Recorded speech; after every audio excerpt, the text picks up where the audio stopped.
بسم اللہ الرحمن الرحیم۔ السلام علیکم۔ کیسے ہیں ناظرین آپ سب؟ امید ہے آپ خیر و عافیت سے ہوں گے۔ میری دعا ہے اللہ رب العالمین آپ کو اپنی حفظ و امان میں رکھیں۔ آپ سب قرآن کریم سننے کے لیے، پڑھنے کے لیے ٹائم نکالتے ہیں، تو اسی طرح آپ اپنے دوستوں کے ساتھ فیس بک، واٹس ایپ پر ان اسباق کو شیئر کیا کریں، اور پچھلے اسباق جو ہے وہ چینل کی پلے لسٹ میں موجود ہیں، آپ وہاں سے سن سکتے ہیں، اور ناظرہ قرآن کریم کے اسباق بھی وہاں پہ موجود ہیں، انہیں بھی آپ پڑھ سکتے ہیں، سن سکتے ہیں۔ پچھلے سبق میں جو ہے اگر آپ نے نہیں پڑھا تو وہ سن لیں، اس میں منافقین کا ایک رویہ بیان ہوا تھا کہ اگر مسلمانوں کو کوئی خوشی ملتی، فتح ملتی، کوئی اچھی بات آتی تو وہ کہتے یہ اللہ کی طرف سے ہے،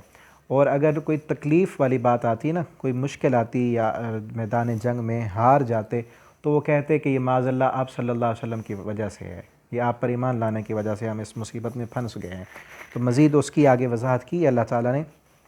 اعوذ باللہ من الشیطان الرجیم، ما اصابک،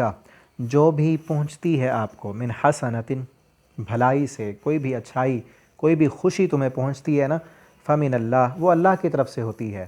کوئی بھی اچھائی، بھلائی، فتح جو بھی ملتی ہے تمہیں وہ اللہ کی طرف سے ہوتی ہے۔ وما اصابک، اور جو بھی پہنچتی ہے آپ کو، من سیئۃ، کوئی برائی،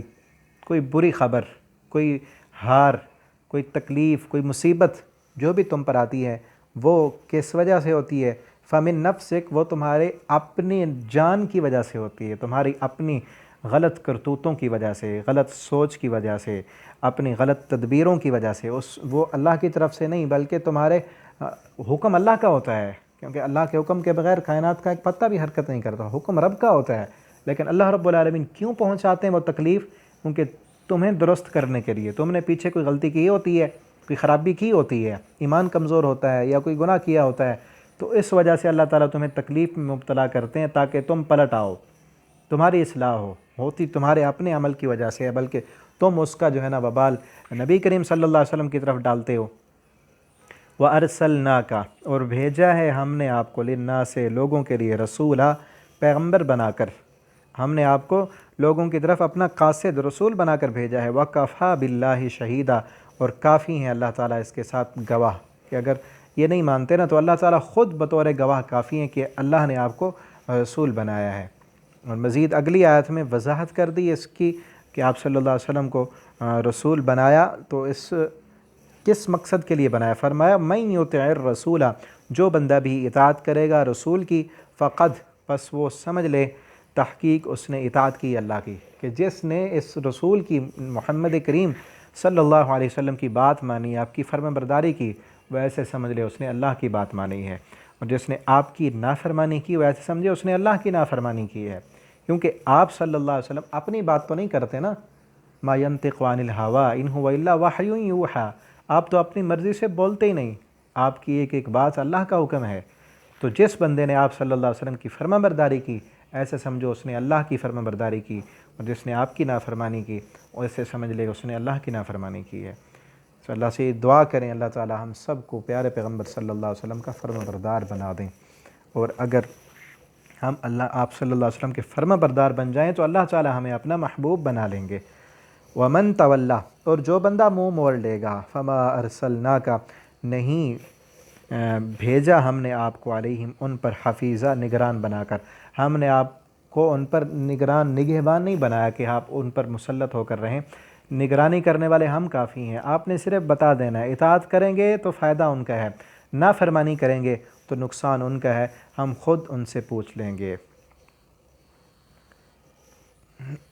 وَيَقُولُونَ، اور وہ کہتے ہیں، یہ بھی اب آگے منافقوں کا ذکر ہو رہا ہے۔ وَيَقُولُونَ، اور وہ کہتے ہیں، طاعۃ، کہ ہم فرما برداری کریں گے، آپ صلی اللہ علیہ وسلم کی مجلس اور محفل میں آ کر یہ کہتے ہیں کہ ہم فرما برداری کریں گے، فَإِذَا، پس جب، برزو، وہ علیحدہ ہوتے ہیں، من عندک، آپ سے، آپ کی مجلس سے جب اٹھ کر وہ جاتے ہیں اپنے کافروں کی مجلس میں، دوسروں کے پاس، منافق لوگ آپ کے پاس بیٹھ کر کہتے ہیں ہم تمہارے ساتھ، ہم تو بات مانیں گے، ہم فرما برداری کریں گے، پھر جب ان کے پاس جاتے ہیں اپنی علیحدہ مجلسیں کرتے ہیں، بیّتا، تو رات گزارتے ہیں، طائفتن، ایک گروہ، منہم، ان میں سے جو ہے ایک گروہ وہ رات گزارتا ہے، غیر الذی تقول، علاوہ اس کے جو آپ نے کہا، جو آپ نے جو بات کی آپ کے پاس بیٹھ کر جو انہوں نے بات کی، اس کے علاوہ اب وہ اپنی مجلسوں میں دوسری باتیں کرتے ہیں۔ واللہ، اور اللہ تعالیٰ، یکتب، وہ لکھ لیتا ہے، ما یبیتون، جو وہ رات گزارتے ہیں، راتوں کو اپنے گھروں میں بیٹھ کر جو پلاننگ کرتے ہیں نا، وہ یہ سمجھتے ہیں کہ کوئی نہیں جاننے والا، کسی کو پتہ نہیں ہے کہ ہم چھپ کر باتیں کر رہے ہیں، اپنی مرضی کی کریں یا مسلمانوں کے خلاف باتیں کرتے رہیں، جو مرضی ہم کرتے رہیں، ہمیں کسی کو پتہ نہیں ہے۔ ان کے ایمان کی کمزوری ہے کہ یہ سمجھتے ہیں کہ ہم تو نبی صلی اللہ علیہ وسلم کے ساتھ، ان کو یہ کہہ کے آئے ہم تمہارے خیر خواہ، ہم تمہارے ساتھ لڑیں گے، جانیں قربان کریں گے، جبکہ ان کا دل کیا ہے؟ وہ کافروں کے ساتھ ہے، دل میں ایمان نہیں ہے، منافقت کرتے ہیں۔ اللہ فرماتے ہیں اللہ کو تو سب پتہ ہے، یہ جو اپنی مجلسوں میں چھپ چھپ کے باتیں کرتے ہیں وہ بھی ہمیں پتہ ہے، اور یہ زبان سے جو دعوے کرتے ہیں وہ بھی اللہ کو پتہ ہے۔ اور اللہ تعالیٰ فرماتے ہیں ہم سب کچھ لکھ رہے ہیں۔ فَأَعْرِضْ عَنْهُمْ، آپ کیا کریں؟ نبی صلی اللہ علیہ وسلم کو یہ حکم نہیں دیا کہ آپ ان منافقوں کو جو ہے نا مار دیں، ان کو نکال دیں، پتہ تو چل گیا تھا